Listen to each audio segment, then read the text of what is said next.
Imagine you're a kid, just a teenager, living a carefree summer day full of mischief and fun. But as you'll see, what seems like an ordinary moment can quickly spiral into something much darker. This story, one that's been etched into the storyteller's memory for years, begins on a hot summer day when they were just 14 years old. Along with their best friend, they spent hours outside, running wild, letting the sun burn their skin and filling the air with laughter. But eventually, the relentless heat started to wear them down. They were tired, overheated, and the sweet promise of air conditioning inside was far too tempting to resist. They made their way back inside, hoping for relief. What they didn't know was that what awaited them in that cool, safe space was anything but ordinary. The two friends were the kind of pair who couldn't stop laughing once they got started, hysterical fits that left their bellies aching and their lungs gasping for air. It was a typical, carefree moment, one of those days where the world feels like it's at your feet. But everything changed in an instant. As they laughed, the atmosphere shifted. Out of nowhere, a voice clear as they cut through their laughter. It wasn't from anyone they knew. It was a man's voice, unmistakable, and it seemed to come from behind them. A laugh, a real chilling laugh. For a moment, everything froze. The kind of silence that creeps in when you realize something isn't right. The laugh didn't belong to either of them. It didn't belong to anyone they could see, and it was so unnervingly close. They stood there, stock still, the air thick with the tension of uncertainty. Their minds raced, trying to process what had just happened, but neither of them could say a word. Now this is where things get a little more intense. If you're not one to believe in ghosts, hang in there because this is only the beginning of the strange, unsettling events they'd experience. The laugh was so loud, so gruff, and unlike anything they had ever heard before.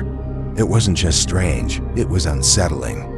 It felt as though it didn't belong in the room with them, like some kind of unnatural presence had suddenly slipped into their space.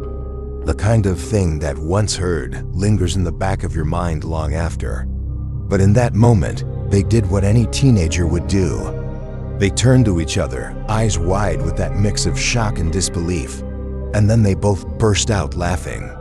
The kind of laugh that comes from nervous energy, from being so scared you don't know what else to do.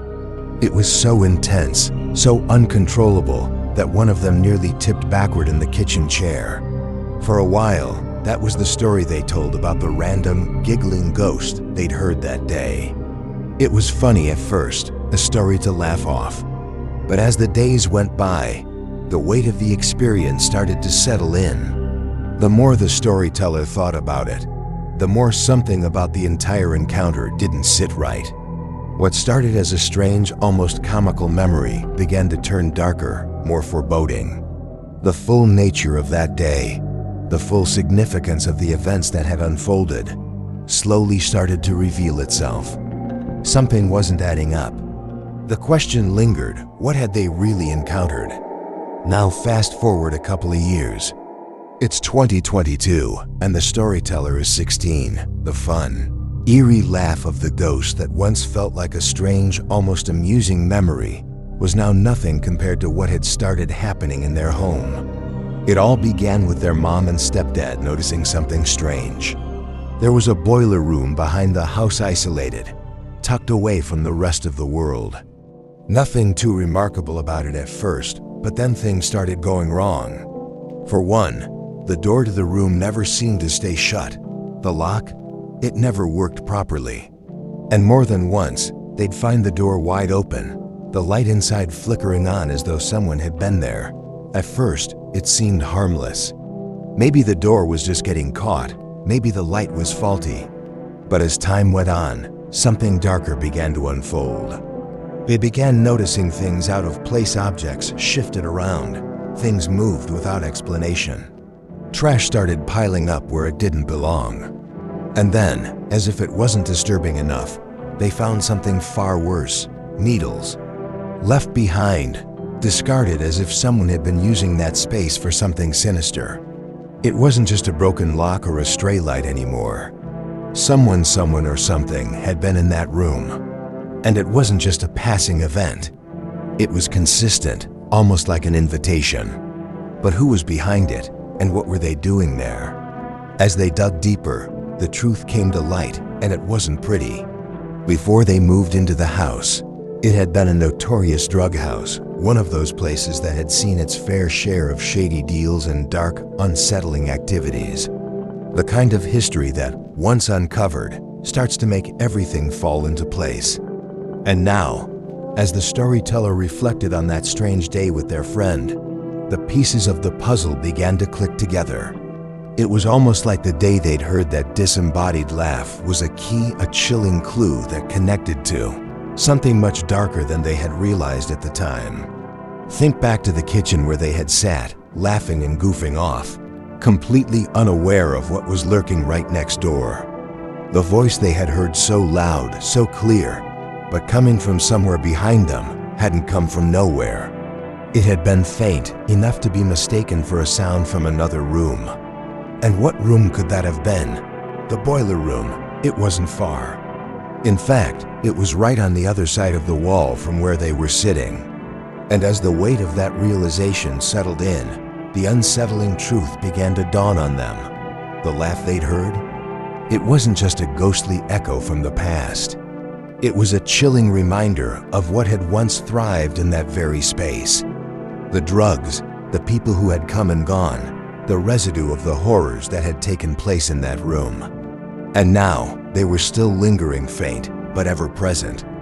As the pieces continued to fall into place, the realization hit harder than any ghostly encounter. The worst part?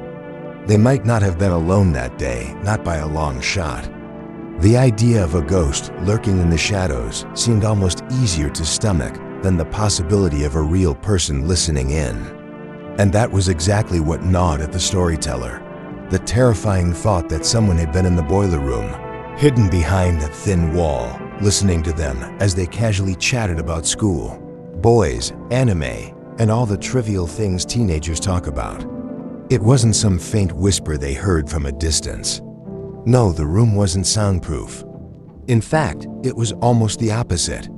The walls were thin enough that every word spoken inside was crystal clear in the adjacent room. They had no idea who could have been out there, eavesdropping on their innocent conversation, their laughter, their carefree chatter. But whoever it was, whatever it was, they'd been listening. That realization was far worse than any ghost could have been. The idea that someone, maybe even a stranger, had been hiding in the dark, silently watching them without their knowledge, was a far more tangible, terrifying threat. And to this day, the storyteller still had no answers, no closure, just the lingering question, who or what had been in that boiler room? But the unsettling events didn't stop there. They kept coming, creeping in slowly over the years, and each one seemed to twist the fear a little deeper. Late nights in the kitchen became something to dread. It wasn't every night, but it was enough to make the storyteller question their own sanity.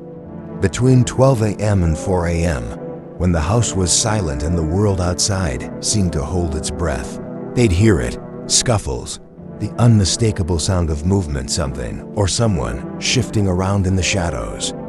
It wasn't the wind or some odd house settling.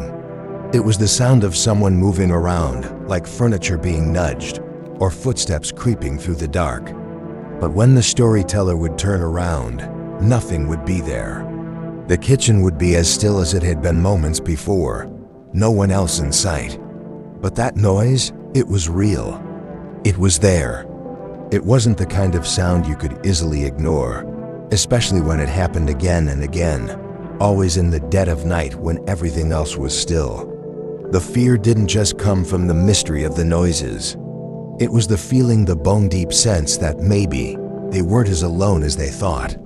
Maybe, just maybe, someone or something was still roaming those familiar, quiet rooms, waiting for the right moment to make its presence known. As much as the storyteller had tried to chalk it up to something paranormal, there was always that lingering doubt. The laugh, they could still hear it in their head. It had been so loud, so real, as if a man had been standing just on the other side of the wall, laughing right along with them. No ghostly echo, just the unmistakable sound of a living, breathing person. At the time, it was easy to laugh it off. The thrill of the mystery, the eerie chill of the moment, gave way to stories shared among friends, the kind of thing you joke about late at night. But now, with the passage of time, the full weight of the situation had finally settled in. They had been alone that day, completely alone. And yet, someone had been there, in that boiler room, watching them.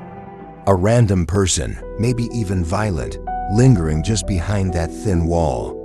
The very thought of it sends a shiver down the spine. The boiler room man. A stranger, unknown, potentially dangerous, and they had never even known he was there. The danger wasn't in the ghostly laughter or the strange noises.